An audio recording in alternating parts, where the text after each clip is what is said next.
All right, welcome into another episode of Hail to the Podcast. I'm your host, Brandon Justice, joined by me, per usual, as always, bida bing, Daniel Dash, the man, the myth, the legend.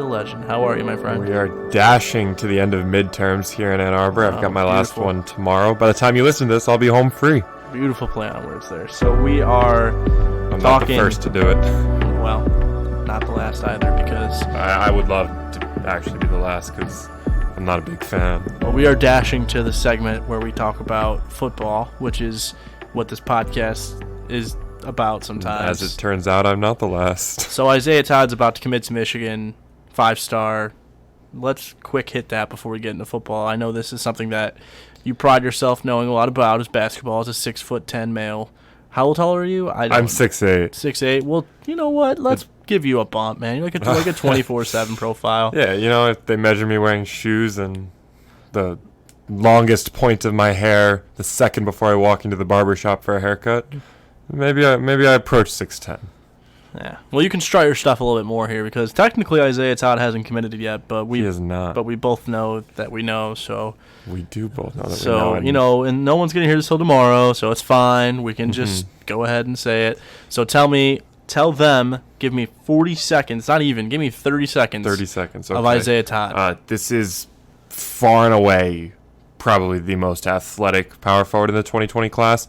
You could watch hours of his dunk highlights on YouTube. I mean, yes, great athlete, great power forward. More importantly, a seismic shift in Michigan basketball recruiting. That John Beilein bringing the 3 stars, develop them into first-round NBA picks, and have them stay for 4 years is really, really, really long gone with the way Juwan's been recruiting. Michigan won't be a one-and-done factory anytime soon. They won't be doing what Duke and Kentucky and UNC to a degree do, but I mean, at this point, you got to start thinking a lot of the guys you're going to see are going to be 4 stars, 5 stars. Michigan's going to start swinging for a lot more home runs, which, granted, will lead to missing more home runs. But in the end, you're going to see a much higher floor and a more predictable ceiling. And I think Isaiah Todd is the birth of that movement. All right, so Isaiah Todd it is. The first big one for Juwan Howard. You could say Franz Wagner was too, but obviously there was a little bit more preliminary work there from John Beilein and his staff, and obviously Mo Wagner, the brother of Franz. So moving on from that, we'll get back to football, where Michigan takes on Penn State this week at night under the lights. It is a whiteout in Happy Valley. Jim Harbaugh is not good in these environments. Jim Harbaugh teams are not good in these environments. That is very much so out there and obvious, and we will get to that. Now we bring on our guest for the week from 247Sports. We're joined by Tyler Donohue, who's going to break down Penn State for us ahead of the Saturday matchup. All right, joined by us today for our guest segment is Tyler Donohue of 247Sports, covers Penn State and everything about the Nittany Lions. TD and I go a bit back here and there. We've definitely kept paths across the way, and then ended up working together for a few months there. And then, of course, we always kept tabs since then. Tyler, my man, how are you doing today? I'm doing great. Good to talk with you again, and glad to see you're going strong on the Michigan beat. My man, appreciate that. So what we're talking about today is College Game Day. Obviously, this is the biggest game in the country this week by ESPN standards and by, I would say, by and large, the country standards. Some implications here that are not just on a divisional stage. These are implications on a national stage, especially for a team like Michigan, who's already got that one loss in the conference. This is do or die until week 12 for them. And then on Penn State's side of things, they're fighting to stay undefeated. Coach Franklin, obviously, he sometimes faces some scrutiny here and there from a national standpoint. He's trying to keep away from that, obviously, and keep his team undefeated. So there's a lot on the line this weekend, probably more so for one team than the other, but it's a whiteout under the lights. This is a classic Michigan-Penn State Big Ten matchup, Big Ten East matchup. What is the mood like in Happy Valley? Just could you describe just the energy around that place, which I'm sure is high and ready? Yeah, I think a lot of people put both feet on the bandwagon when they saw Penn State go to Iowa City last week and come home with a pretty hard-earned win. It's a team at Penn State where you've got a first-year starter at running back, at quarterback. You got a lot of young faces on the team on both sides of the football. They underwent quite the youth movement last year, lost some familiar guys who were part of that Big Ten championship run in 2016. So I think there was some hesitancy here during the offseason, even through September, committing to this team. A lot of people maybe view 2020 as kind of the target where they'd had maybe an ascension. But going up to Iowa, not turning the ball over, the defense continues to play at an elite level, and they've done that really since the start of this season. But I think so people are wanting to see them prove it again, and this Michigan game is a major opportunity for that. I think, considering the circumstances with the whiteout conditions and with the team, feeling pretty good about themselves, I think there is a lot of expectations for Penn State to win this one, whereas you kind of circled this on the calendar. I think a lot of people did as a game Penn State would probably lose, or if you were picking losses over the course of the season, this is one that stood out as one that looked very dangerous. But I think part of it is, Michigan hasn't necessarily fulfilled their expectations, as you well know, and I think Penn State's playing better and playing more mistake-free than a lot of people anticipated, even the diehard Penn State fans here. So, yeah, if they win this game, they'll also be turning their attention, I think, a lot of folks toward Ohio State, because that's going to feel like they've got to get to that one and give themselves a shot. They've got Michigan State on the road next week. They still got to play Minnesota, a team that has not lost yet. So there are more challenges to come, but I think this is pretty much viewed as a major hurdle, and if they clear it, you will definitely start to hear college football playoff talk around town, I think. Both teams coming off recent victories over Iowa, Penn State's being last week, as you mentioned. Michigan's coming 2 weeks ago. It's funny how Kirk Ferentz and his Hawkeyes typically grind those games out, 17-12 for Penn State, 10-7 for Michigan. Teams getting taken out of their element and putting into, well, you would think this would be Harbaugh's element, but he's remodernized things, right, quote unquote. And so both teams who typically like to operate high-powered now being taken out of their element and put into a Kirk Ferentz type situation. But nevertheless, both teams come out on top. They're riding high off some win streaks, each team right now. And like we said, and like we've gone over, some high implications here. There is some familiarity, though, as Josh Gaddis returns to Penn State. Obviously, a guy who had a lot of push in Alabama, and then before that in Penn State with Joe Moorhead and James Franklin. Talk about Josh Gaddis. I know that Coach Franklin has mentioned him a bit in media availabilities this week. What is it going to be like with his return to Penn State and the familiarity that Franklin has with what Gaddis brings to the table offensively? Yeah, I mean, I don't know necessarily how they parted ways, and that's probably really between James Franklin and Josh Gaddis, but they spent a lot of time together. They went through a lot of battles together, and Gaddis was part of his staff that relocated to Vanderbilt, and went to Happy Valley from there, and that I think that speaks a lot. He put a lot of trust in James Franklin. He spent 4 years here. He was the recruiting coordinator on the offensive side of the football.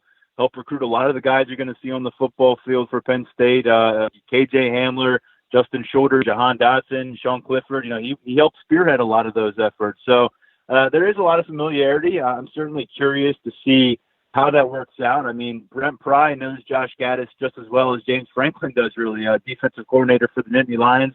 He was also on the Vanderbilt staff, and he spent 4 years with him as well at Penn State. So that's an interesting matchup. We did speak with Pry this morning, and Gaddis was brought up and that familiarity. And he seemed to kind of brush it off in terms of what you could really take into it. But obviously, Gaddis has insight into knowing what Pry and what Franklin do going about their game week. But they certainly know what Gaddis is maybe going to have up his sleeve. But let's face it, Josh Gaddis is going to be in the spotlight in this game probably more than he ever has been in his entire career, because people will, I'm assuming ESPN will hit on that storyline at least a couple of times over the course of the game and during pregame.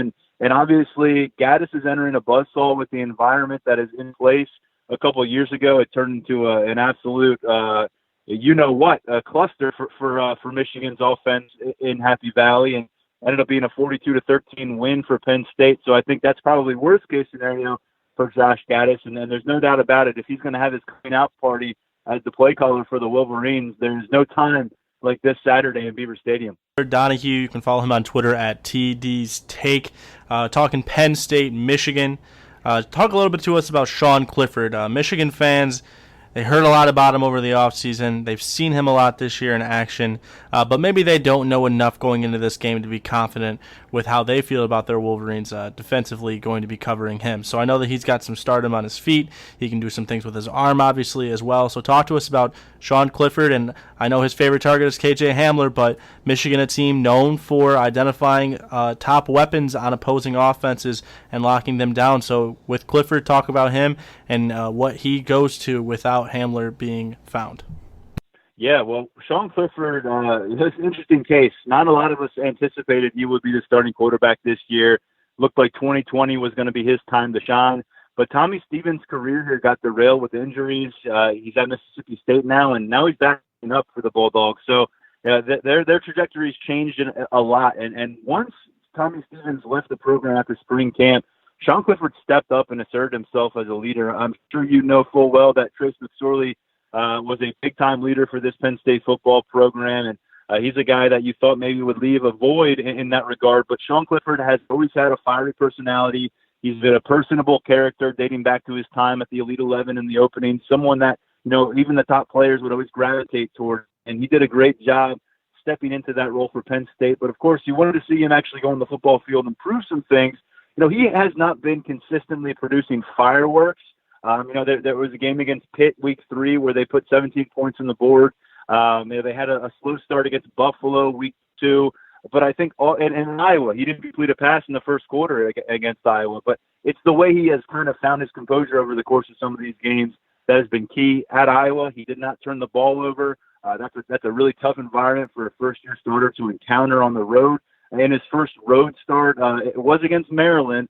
But remember, a few weeks ago when Penn State went down there, they were ranked. They were having the blackout. It was a pretty impressive atmosphere they put together down in College Park. And Sean Clifford silenced that really fast. He had 4 touchdowns in the first half of that game, and he came back against Purdue, had 4 touchdowns in the first half against Purdue. He was the Big Ten Offensive Player of the Week after that Maryland game. It was his first Big Ten start. So I would say all in all, he's gotten off to a further than anticipated start, in my opinion. He's got 15 total touchdowns, only 2 turnovers, and he threw a couple interceptions over the course of these first 6 games, but he has not fumbled the ball, and that's pretty notable because he does lead the team in rush attempts right now. He's a bit more mobile than I think a lot of people gave him credit for. I think some people viewed this offense and said, well, McSorley's gone. They're going to be more of a one-dimensional offensive attack, but not so fast. Sean Clifford has really, really worked on establishing himself as a better athlete during his 3 years on campus. And James Franklin told us he's now running a faster 40-yard dash than Trace McSorley ran. And I'll tell you what, there was a 3rd and 10 play last week in a touchdown drive in the fourth quarter at Iowa. He ran for 11, and he moved about as quickly as I've ever seen Sean Clifford move. So, yeah, I think there is some proof to the dual threat capabilities that he brings. But what impresses me the most is his ability with ball security, especially as a first-year starter. And I think if he can handle his composure in that regard against Michigan, the Wolverines can have a tough time winning on the road. You ask if KJ Hamler is blanketed and let's say Michigan, executes what they want to against him. I think the first guy you look at is Pat Freiermuth. He's gotten a lot of attention himself this season so far from opposing players. That's opened some things up for other guys, but Freiermuth was a 2018 freshman All-American for a reason. He's a player who was always on the brink of a big game, but I think a lot of people are focusing in on Justin Shorter in this contest to win some one-on-one matchups. He hasn't gotten a lot of targets, only 10 targets. He's played in 4 games. He was out for a bit for what looked like a concussion. We don't know for sure, but he returned to action against Iowa, caught 1 pass, and he's a guy who was the number 1 overall receiver recruit back in the 2018 class. Redshirted last year. People are waiting for his first breakout game. This maybe is an opportunity for him to do that if he's a guy who can step up as a first-year starter. But I think really what Michigan fans should be aware of is you're going to see all 4 running backs involved for Penn State. 3 of those running backs, Ricky Slade, Noah Kane, Devin Ford, they were top 100 overall recruits coming to campus. And then you throw in Journey Brown, who's a big-time track speed guy. He's really impressed this year. So everybody's gotten their turns, their touches, but the one who's really impressed of late is Noah Kane. He had 15 carries against Iowa in the fourth quarter alone, and he's come on strong here. The last couple of weeks on 27 touches, he's got 232 total yards, a couple touchdowns. He leads the Nittany Lions with 6 touchdowns on the season. But again, you're going to see these running backs get their series, And that you're going to see that across the field really for Penn State. They like to rotate at a lot of positions on both sides of the football, and it's paid off so far. They've just looked more fresh than their opponent, oftentimes going into deep stages of the third quarter, into the fourth quarter. And if that holds up, we'll see what happens. But I think KJ Hamler, Pat Fryermuth, if Michigan can shut both those guys down, then Penn State's in trouble. But, Justin Shorter's a guy who looked due for an emergence, and Jahan Dotson has been really a steady presence at wide receiver.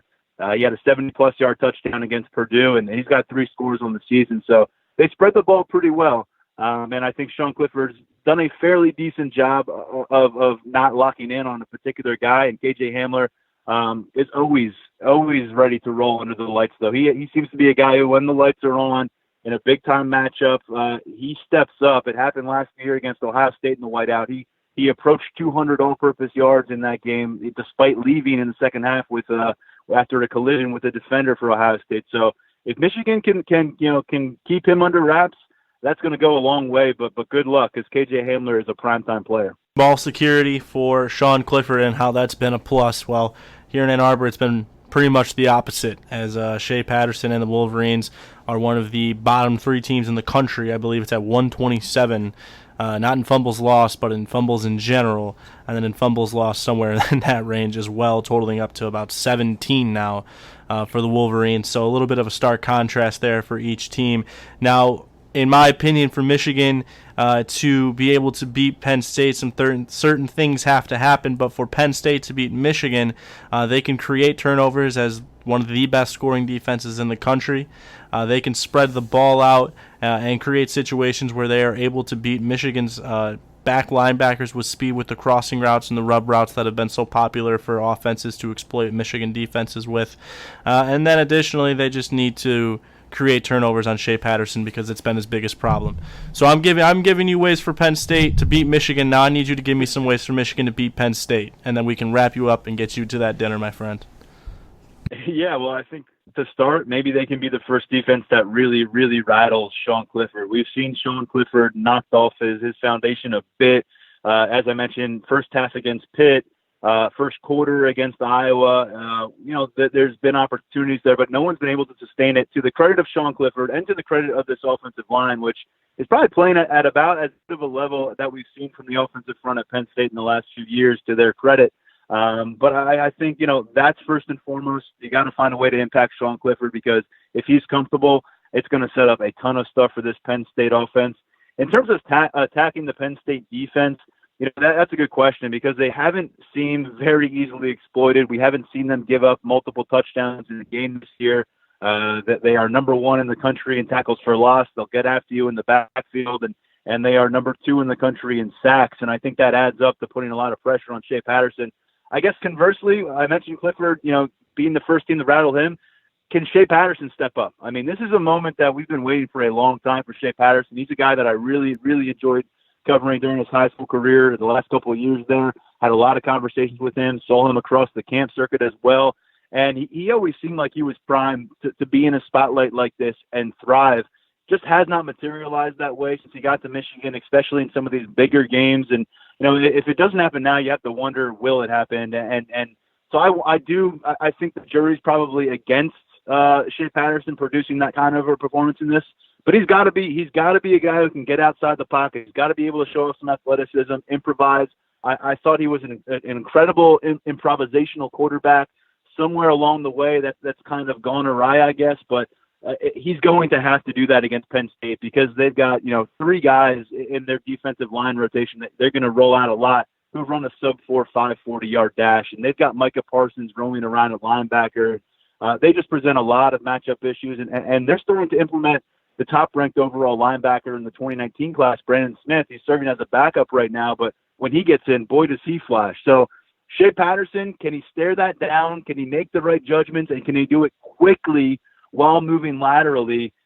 If he can't, he could be headed for a buzzsaw here. But, I'm very curious to see that, because I think Patterson's career has often, been waiting for that next step and waiting for that big game, especially since he got to Ann Arbor. And as I said, if it doesn't happen Saturday night, I'm imagining the Wolverines fans are going to start to anticipate it. It will not happen. Was Tyler Donohue from 247 Sports, covers Penn State and the Nittany Lions at large for 247sports.com. You can follow him on Twitter at TD's Take. That's TDS Take. Tyler, my friend, thank you for coming on. We do appreciate it on such short notice right before dinner. Hey, I'm happy to do it. Good luck with the podcast the rest of the way, and hopefully I get to see you on Saturday. Before we get any further, let's talk a bit about Illinois. Michigan-Illinois was one of the weirder, more ugly, disgusting, what am I watching? Very much so a noon game, and it was... Team noon game, though. Team noon game for life.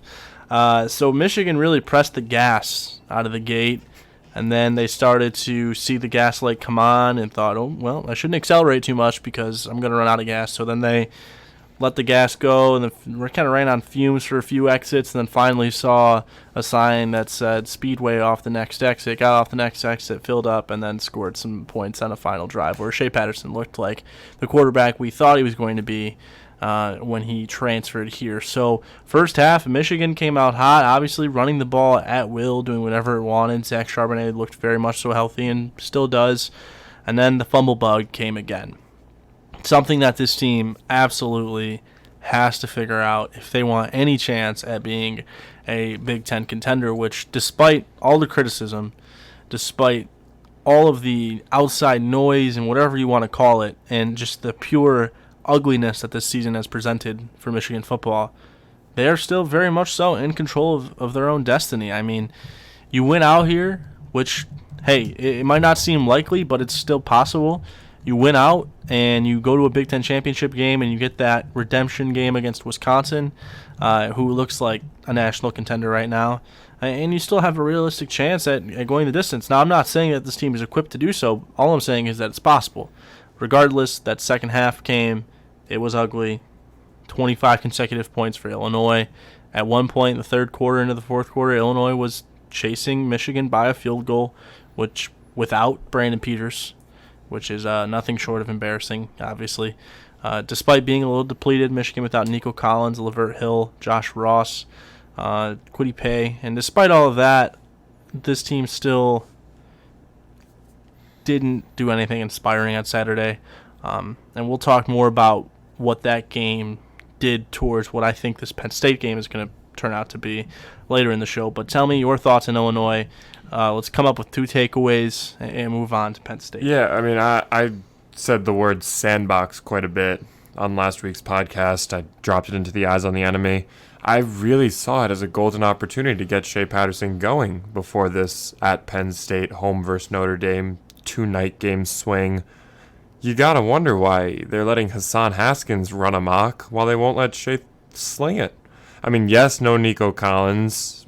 Real tough to lose out on an opportunity to build some rapport there, but I mean, sling that ball to Tariq Black, sling it to Donovan Peoples-Jones, further that connection with Ronnie Bell. But, I mean, while it's important to get Charbonnet going with the knee lingering pain, I think he looked great. He was making cuts in the open field, looked pretty agile, wasn't just going down to the ground. But I just really, really would have thought that Tariq Black and Donovan Peoples-Jones would be more involved. What about you?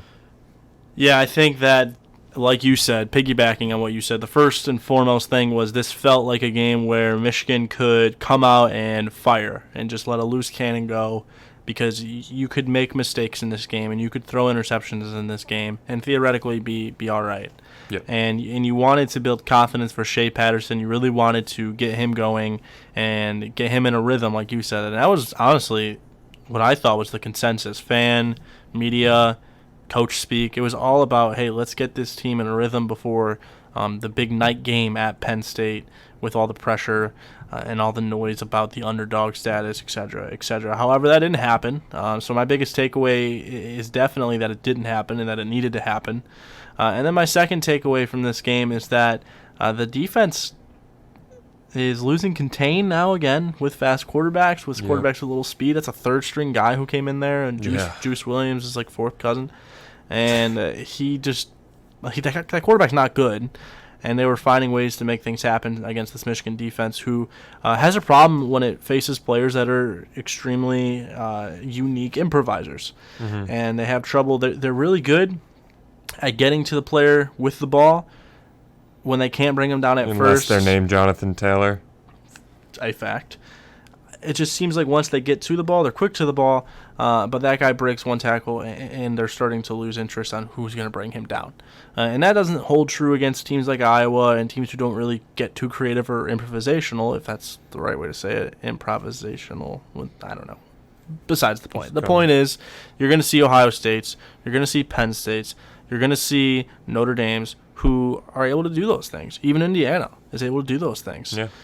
Michigan State is trying to do those things, and I don't count them out as a team that won't do that against Michigan either. So, and I think that's an issue, and that's pretty much the only thing that you can say negative about this defense. I mean, they put up 8 sacks, 14 tackles for a loss against Iowa.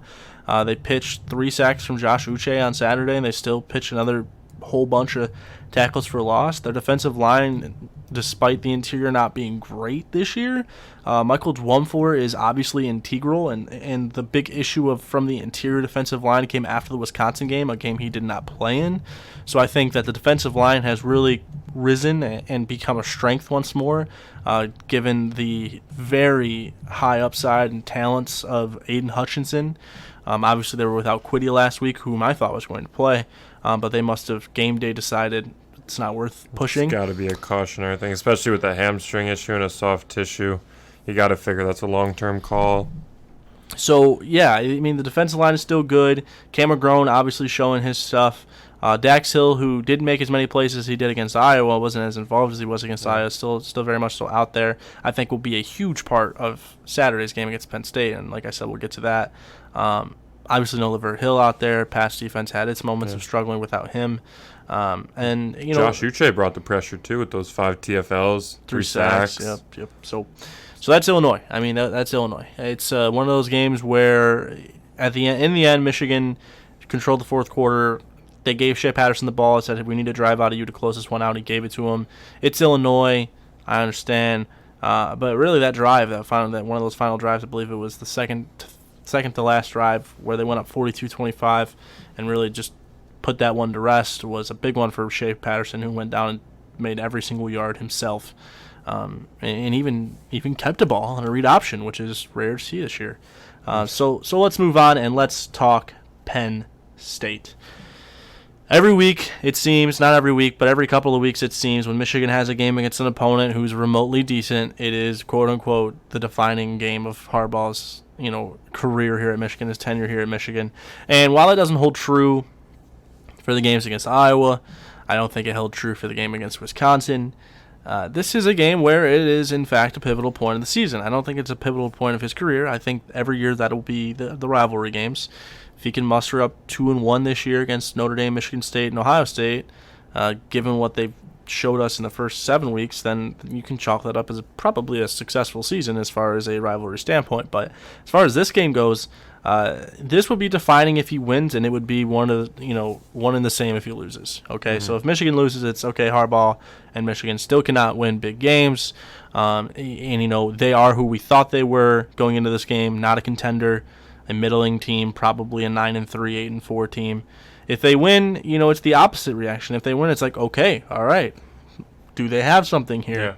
Yeah. Obviously, it'll all factor into the style and how they win, whether it's a blowout or it's a close game or it's, a bit tricky or lucky, whatever it may be. The point being, this game is a far different reaction on both sides. If they lose, it's whatever. We expected it. Most people are counting them out. They're a 9-point dog at the time of recording. If they win, it's a complete light switch on the season. It's okay, we can take this team serious as a team who will fight to be a top 12 to 15 team, but we're still not buying into the whole they're going to beat Ohio State thing unless Ohio State squats and poops against Northwestern, which is not going to happen. Yeah. Well, my take on this is that I think that whatever happens this week is going to happen next week. I think that if Michigan loses this week, particularly if they lose badly, I think you're going to see some guys maybe throw it in the towel. A lot of these guys have NFL futures. They could start thinking ahead. That second loss wipes away any preseason goals they had of a Big Ten title, even a college football playoff. And to think how far away they feel from that right now, a blowout loss that they're on the wrong side of at Penn State is something that could just put the nail in the coffin. On the flip side, if they go out and put out their season best performance, that gives some great momentum going into Notre Dame, and you can't ask for a better spot to be in, riding high off a win in front of a whiteout crowd. It would be the first underdog road win against a ranked team of the Harbaugh era. Maybe silence a lot of that criticism. So I think that if they lose to Penn State, I think you'll see a similar fate against Notre Dame and vice versa. So now we got to move on to arguably the most informal part of the show. Very integral as the Dash Man takes over for Eyes on the Enemy as we talk about Penn State and what they bring to the table. The Nittany Lions have a very strong defensive front with some very talented linebackers, arguably the best linebackers in the conference, right up there with Ohio State's, Michigan's, who have been so-so this year. At times great. Obviously, Cam McGrone has been great. We've missed out on Josh Ross, as we haven't seen him this year very much after the first couple of weeks. They have a decent secondary. It's all right. It's nothing special. That being said, a very talented scoring defense. On the opposite side, where they are on offense, Sean Clifford is ascending. Obviously, we spoke with Tyler Donohue at 247Sports in our interview this week with our guest, and he pointed out that Clifford has outperformed expectations. Meanwhile, conversely, it's been the complete opposite for Michigan, where Shea Patterson has very much so underperformed as a guy who opened as the fourth best Heisman odds in the country, and was seen as a value bet at the time, which is laughable. And no offense to him, it's just a fact.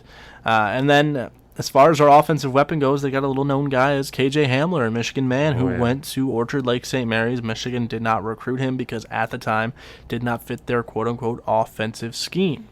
Boy, oh boy, would that be nice to have right now. Not saying that they have a lack of weapons. Would they use him? The question is, would they still throw to him? Right? Would Ronnie Bell get his 95% target share? Oh, boy. So Penn State still got a tall task holding off an aggressive Michigan defensive line and defensive front in general that's really rejuvenated itself over the past couple of weeks, riding off the momentum of that Iowa game where they just absolutely performed chaos. Brought that down to Champaign, Illinois without a couple starters and still were able to cause some havoc. And now they have to go to Happy Valley at night in front of a whiteout and show them a little bit about some Michigan defense again, which is something they did not do against the Saquon Barkley, Trace McSorley combination in 2017. What can they do in Happy Valley to come out with a win, and what is in front of them with the Nittany Lions? Yeah, look, I think that this all boils down to how they attack Sean Clifford, how they go about defending him. Sean Clifford's averaging over 260 yards a game, best in the Big Ten. That's passing yards a game. This is a guy who's thrown 13 touchdowns to just 2 interceptions. He's completed 102 of 159 attempts. That's good for 64%. Just an all-around really solid season.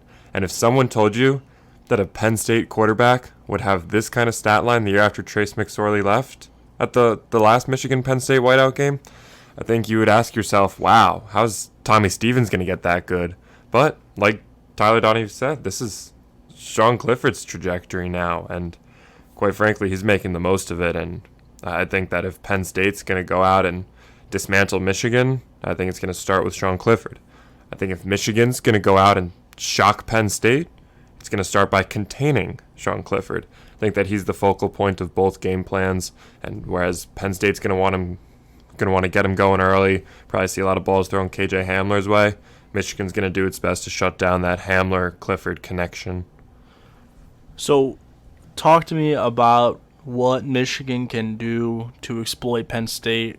When we talked to Tyler, he kind of made it seem like it's going to be a shortage, right? There's going to be a lot of tough ways to make that happen. And obviously, Penn State being 9-point favorites, you can see why and you can understand why.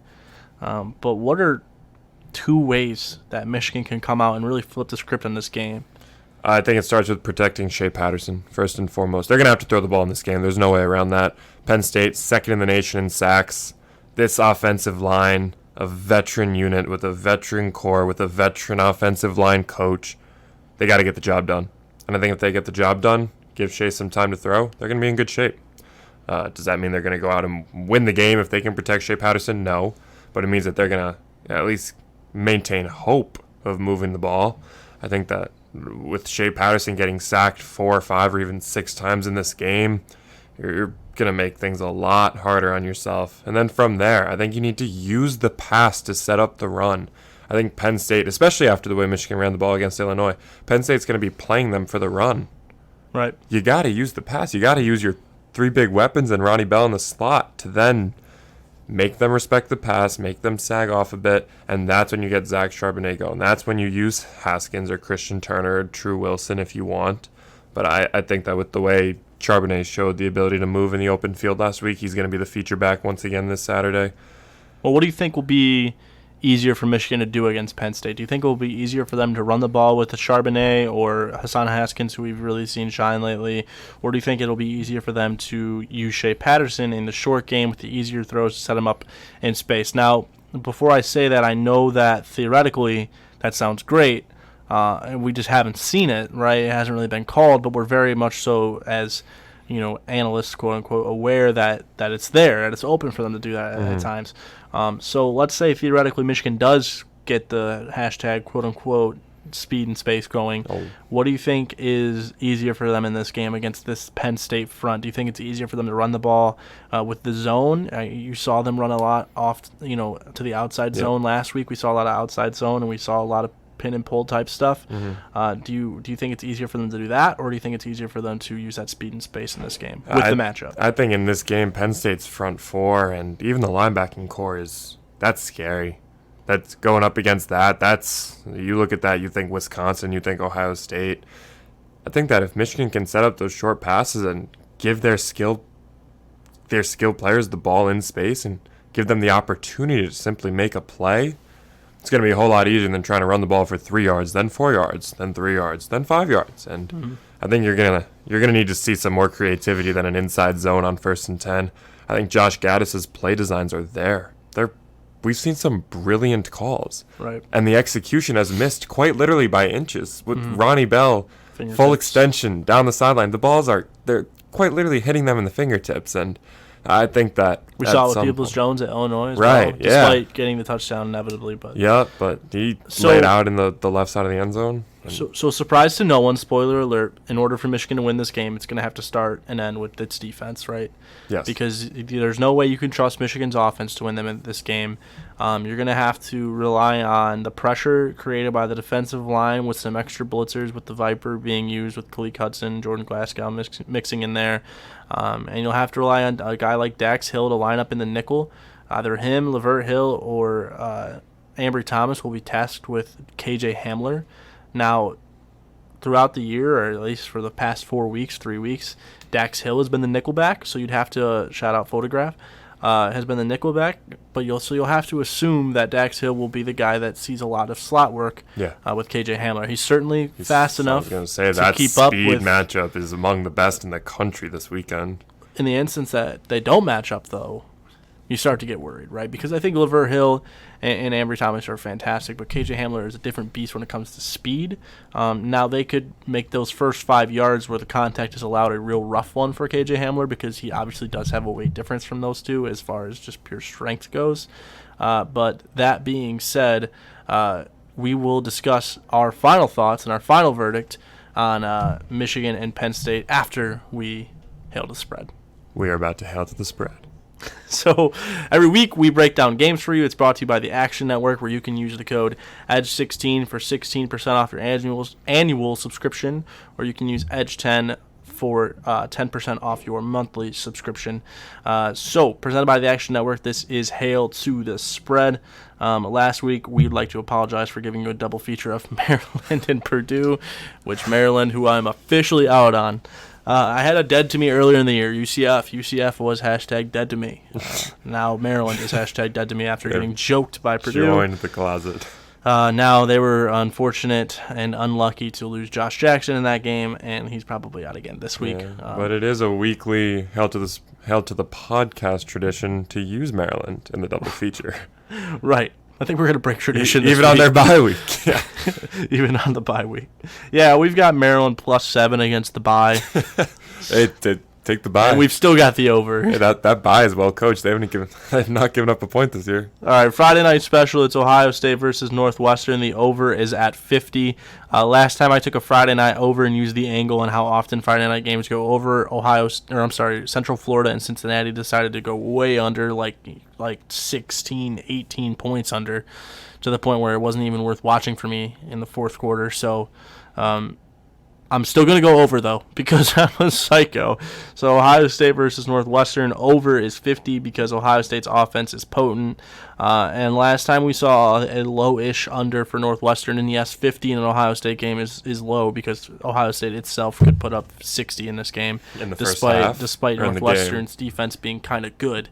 Northwestern's defense is kind of good against teams that don't have Benjamin Victors and Chris Olaves and Justin Fields and J.K. Dobbins and Master Teague. And, I mean, if you want me to keep going, anyone who wears scarlet and gray.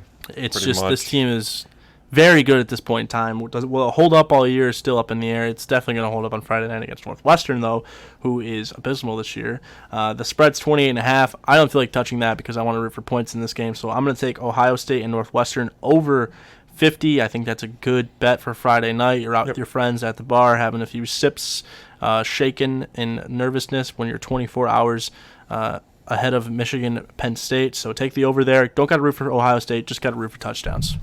What are you taking here? I'm also going to go over 50. I think that Ohio State can account for that single-handedly. It kind of would surprise me if Northwestern scored double digits. I think that Ohio State's going to clear 30 in the first half. Even if they ease off the pedal in the second half, they're too talented to stay under that 50 mark. This is a team that loves to come out firing. J.K. Dobbins has ripped some massive runs off this year, and quite frankly, if there's a defense that's going to stop it, it's not going to be found in Northwestern. So we've got go Ohio State. We've got Iowa State 50. at Texas Tech in our next one. This game is in Lubbock, whatever it may be. This game is in Lubbock, and the Cyclones are favored by 7. Also, Isaiah Todd has just committed to Michigan, so yes. Sidebar. Back to Iowa State, Texas Tech. Iowa State is a 7-point favorite. Texas Tech is without their starting quarterback. They're not very good this year defensively. Haha, spoiler alert, Texas Tech is never good on defense. But they're without Alan Bowman. It's really hard to take a Texas Tech team against a talented Iowa State team who's been a little bit underwhelming this year, but I think they really rally here in October. They're always good in October under their coach. So 11 of the last Iowa State's games on the road, 11 of the last 12 have gone under. 4 of the last 5 at home for Texas Tech have gone over. There's 77% of tickets on the under here at 48. That's tough. One of these two things have to happen. 4 of 5 at Texas Tech, 4 Texas Tech at home have gone over. 11 of 12 on the road for Iowa State have gone under. Wow. That's not something I want a middle part like Moses. I'm taking Iowa State -7. I like the angle of Texas Tech's quarterback being out. I like Iowa State by about 10 in this game. I hate the number 7. Buy that half point to 6.5, and you'll probably be safe. I'm with you there. I think that the quarterback missing is enormous. I think that in a scheme like Texas Tech's, that's even without Cliff Kingsbury, is really reliant on scoring points and really running it up. I think that missing your quarterback is about as detrimental as it gets, and for the sake of hail to the spread, rules you out of our bet. So I hate road favorites, but I took one there. I hate home favorites, big home favorites, when it's not Penn State or Ohio State or Alabama or LSU, especially when it's LSU. If it's LSU and it's a home favorite and it's under 17 and it's not against Alabama or Auburn or Georgia, I'm probably going to take it, right? Mm-hmm. But in this instance, Arizona State travels to Utah. Arizona State is a remarkable team as an underdog. They are remarkable on the road as well. They are 13.5. Plus 13.5 at Utah. Utah just not a world beater to me. Arizona State this year is 3-0 straight up and against the spread as underdogs. And for those who at home who might not know, that means that when they are not favored, not only are they 3-0 against the spread, they win the game too. So they double cover. So you could take money line in this game. and be safe, theoretically, based on their past 3 games. However, I don't think they're going to win, but at 13.5, I feel like that's plenty of room. If Utah wins this by 14, that's fine. You can buy the half and go for the push. You can even buy a full and make it a sure bet if you'd like to. I like Utah by 10, so at Arizona State 13.5, I enjoy that. The trend of Arizona State being 3-0 straight up and against the spread as underdogs, including games at Michigan State and at Washington State, 2 environments that I find to be more daunting and 2 teams that I find to be more difficult, or I'm sorry, at least one defense in Michigan State, which I find to be more difficult than Utah's environment combined with their defense, causes me to take Arizona State in this one. Plus 13.5, it's my favorite bet of the week.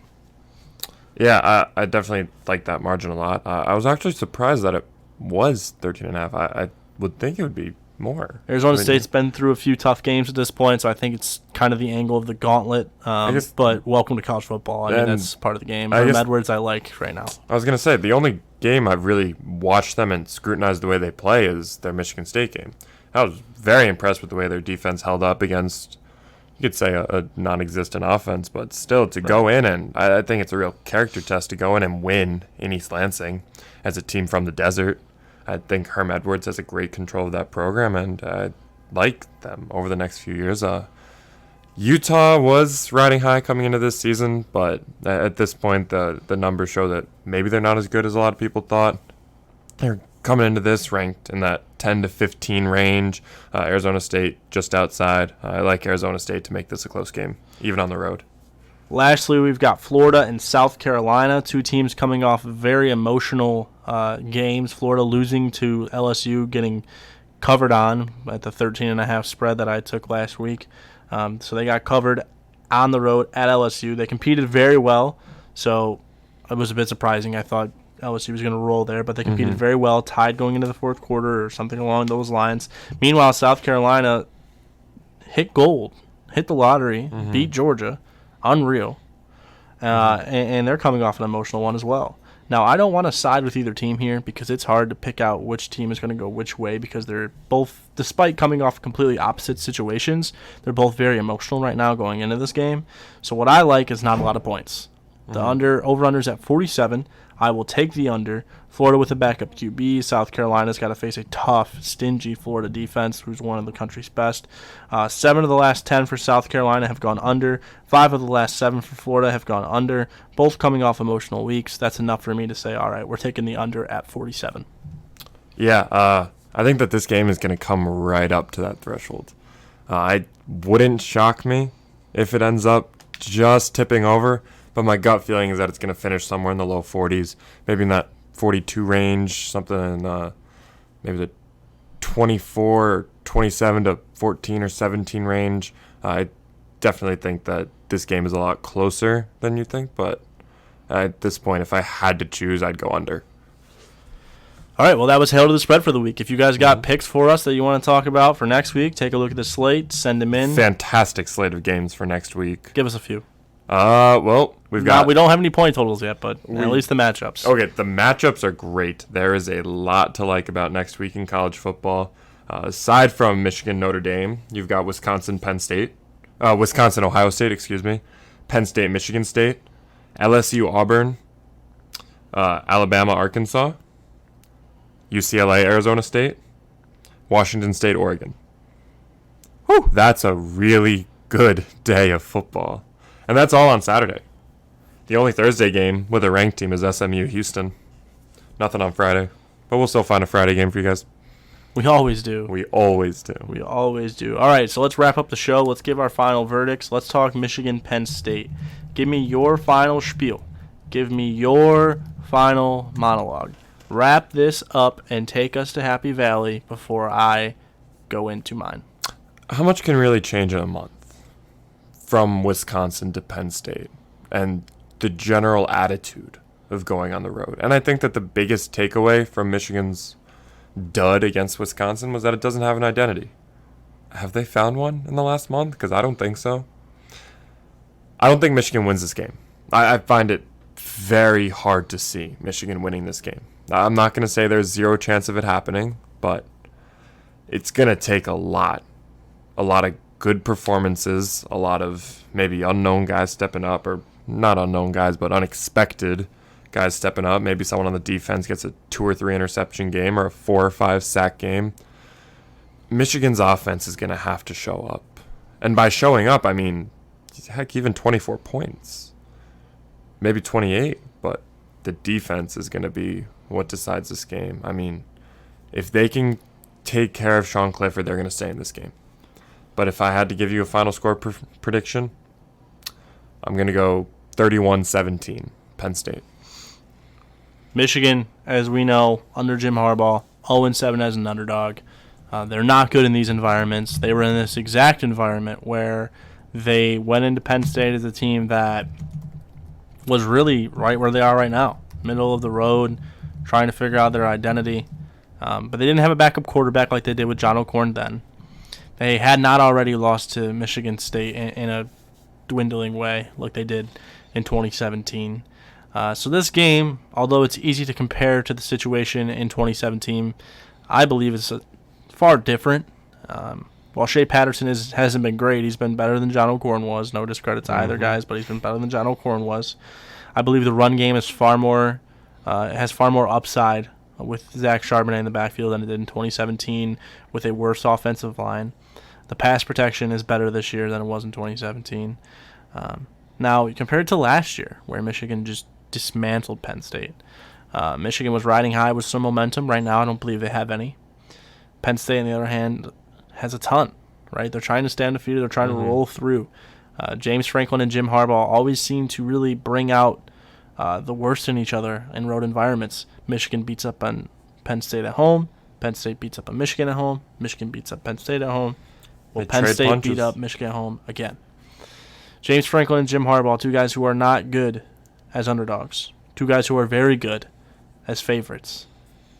It's very easy to use trends to pick this game. But look at the pure facts here, okay? You cannot trust Michigan's offense. You can trust Penn State's offense. You can trust Michigan's defense. You can trust Penn State's defense. You can trust Penn State's special teams. You cannot trust Michigan's special teams. The kicking game has all of a sudden become a problem. You can trust Will Hart. Who would have thought? The return game has been okay. But the edge goes to Penn State in this game for obvious reasons. They're 9-point favorites. They're at home in a crazy environment. They are, for the most part, healthy, right? Pretty much fully healthy. There's really no big injuries for them. Micah Parsons has been a beast. Yeah. KJ Hamler, Sean Clifford, Noah Cain's coming on strong. They have multiple weapons, and they get them in space. They're doing what you would want Michigan to do, but we just haven't seen them do yet offensively, right? And Sean Clifford has outperformed Shea Patterson, which we thought was going to be the opposite, right? I think this game will be closer than what they're making it out to be. I think Michigan will compete. I think Michigan has the right plan going into this game, and I think that Jim Harbaugh will motivate his team a bit differently than normally this game, and I think that's been the biggest issue with winning the big games for Jim Harbaugh's Michigan is that they're not as motivated and pumped up for these games as they should be. So I like Penn State to win this game, like most people. Mm-hmm. And I've got them winning this game. I don't think it's going to be as wide of a margin as you said. I don't think it's going to cover at 9. However, I do have Penn State winning this one, and I do have a similar score to you. I've got Penn State 34, and I've got Michigan 28. Okay. So right around the 6-point mark. I don't think it covers. I think Penn State pulls away in the fourth quarter. Michigan battles back. And so goes the story of Michigan being 0-8 as an underdog and once again needing to find an identity. So I've got Penn State 34-28. You said you've got Penn State. That's at 31-17. 31-17. I have ye of little faith in terms of the Michigan offense. That's me. And before we let you go, the moment you've all been waiting for.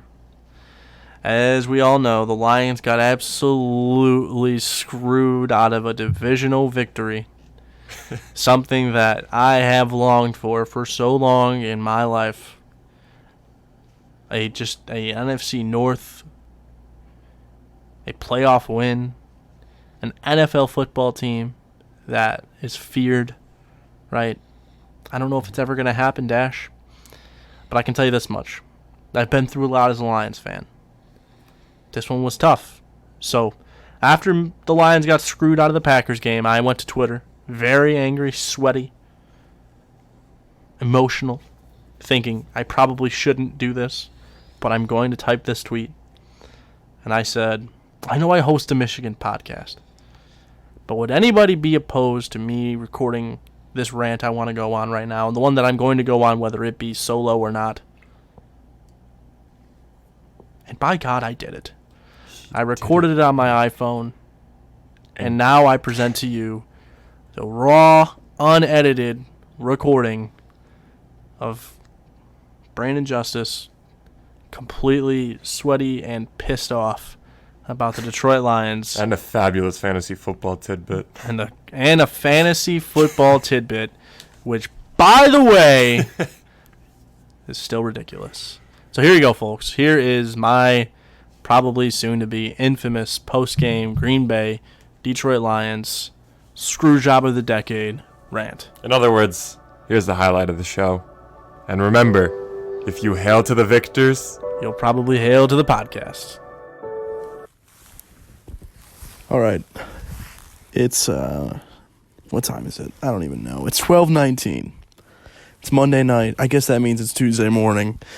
And I asked Twitter if I should record some sort of quote-unquote rant to the ending of that Lions-Packers game. And, the show comes out on Friday.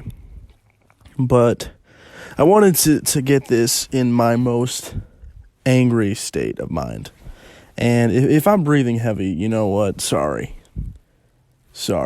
You're going to have to send your complaints to the NFL officiating. You can complain about this entire segment, and you can send all complaints to them. Because what in the world was that?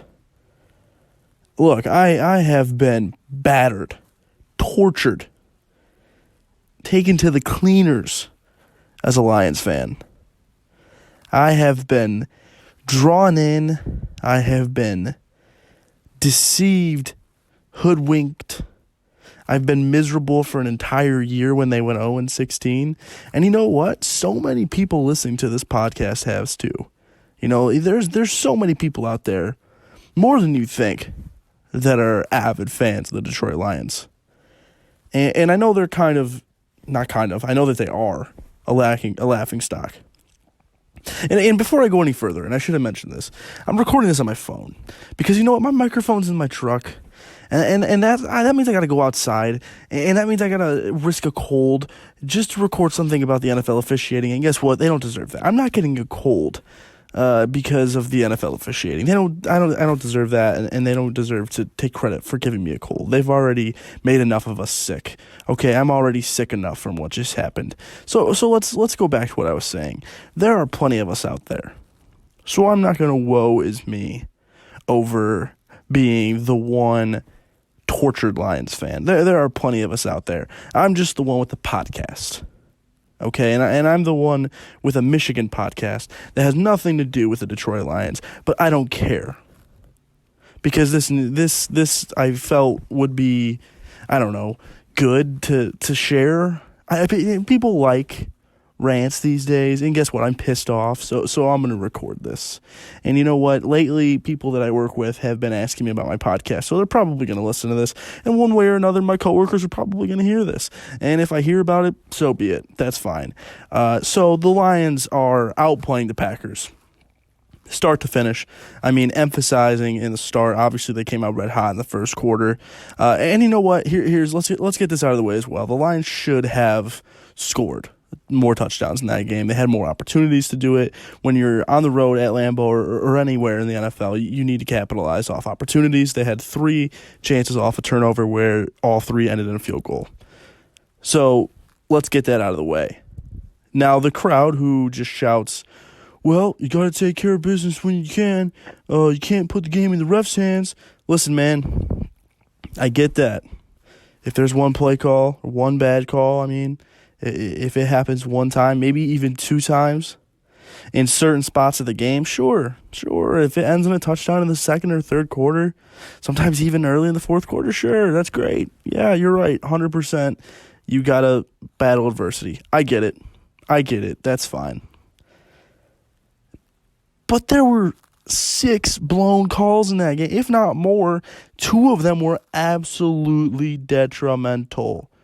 Trey Flowers, I mean, everyone knows this. Trey Flowers, hands to the face, not once, but twice. Same guy, both clearly not to the face mask, not to the face whatsoever.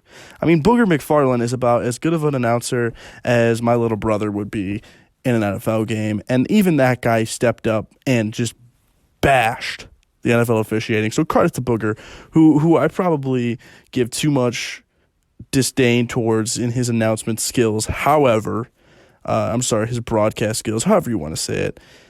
However, in that moment, he stepped up and most people wouldn't. So good on you, Booger. Good on you for being authentic. Good on you. The hands to the face call, the first one comes after a third. First off, they're both on third downs. Could you script it any better? Both on third downs that would have forced the Packers to, the first one would have been a punt, maybe a really deep field goal, but definitely a punt. The second one would have forced Mason Crosby to kick the field goal to take the lead on the Lions from about 38, 39 yards.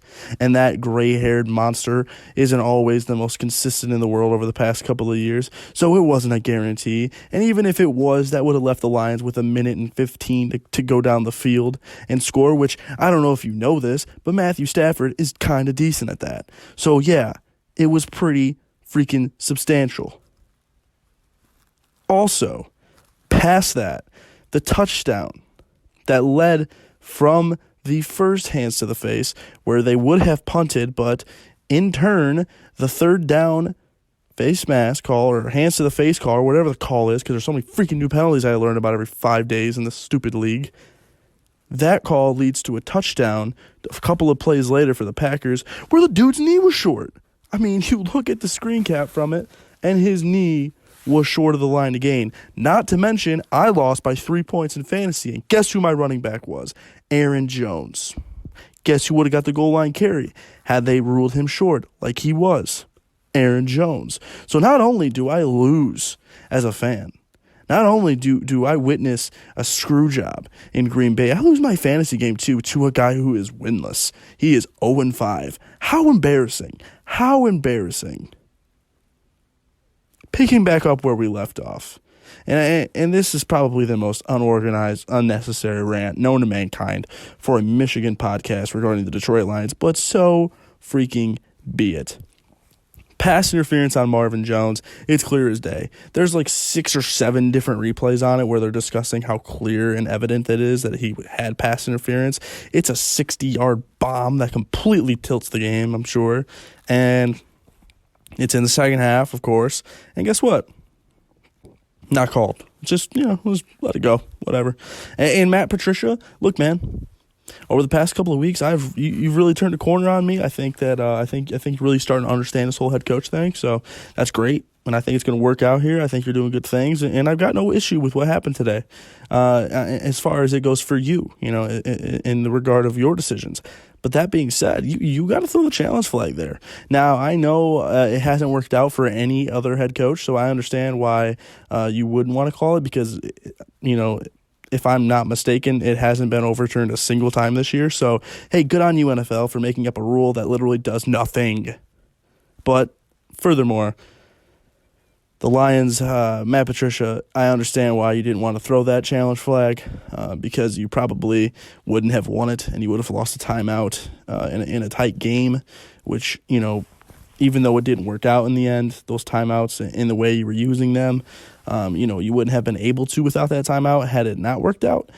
But I feel like it was pretty clearly pass interference, and had they not overturned it, the refs would have faced a lot of heat. But you know what? Actually, now that I say it out loud, what? That wasn't even the worst one. So you know what? They probably wouldn't have overturned it. It probably would have been charged a timeout. So good on you. I'm just taking away that one from Matt Patricia.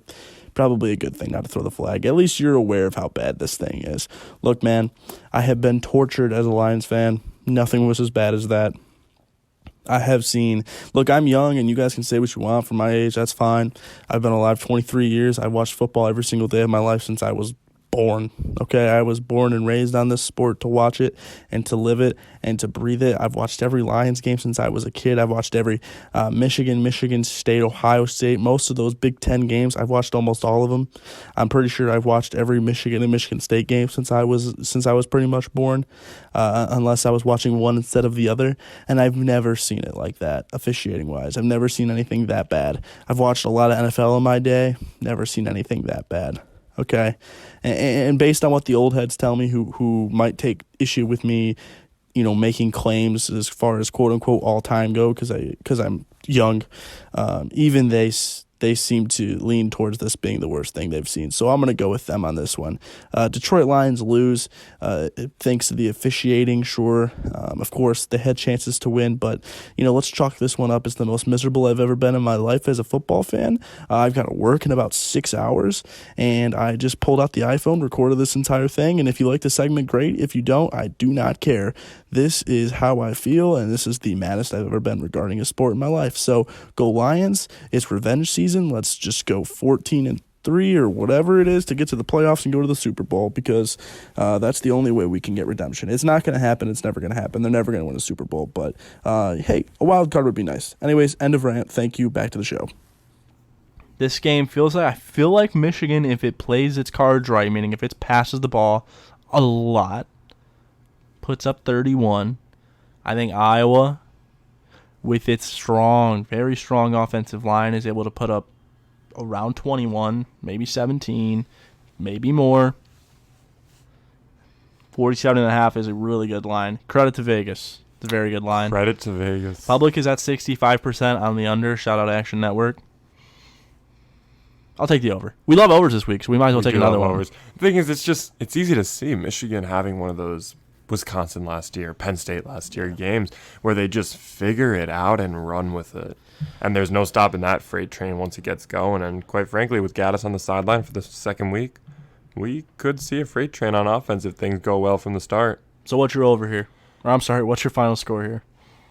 30-21 Michigan. Well, that's really weird because I was just about to say 31-21. So we've got very similar final score predictions here at Hail to the Podcast because we are on the same page. Thank you for joining us for Week 6 and Episode 6 of Hail to the Podcast. I am your host, Brandon Justice. Remember, we are brought to you by Big Heads Media and presented by the WolverineLounge.com. And we got a sponsor for Hail to the Spread known as the Action Network. Remember, Edge 16 or Edge 10. You know what else you need to remember? What's that, Daniel? If you hail to the victors, then you'll probably hail to the podcast. See you next week. Thank you.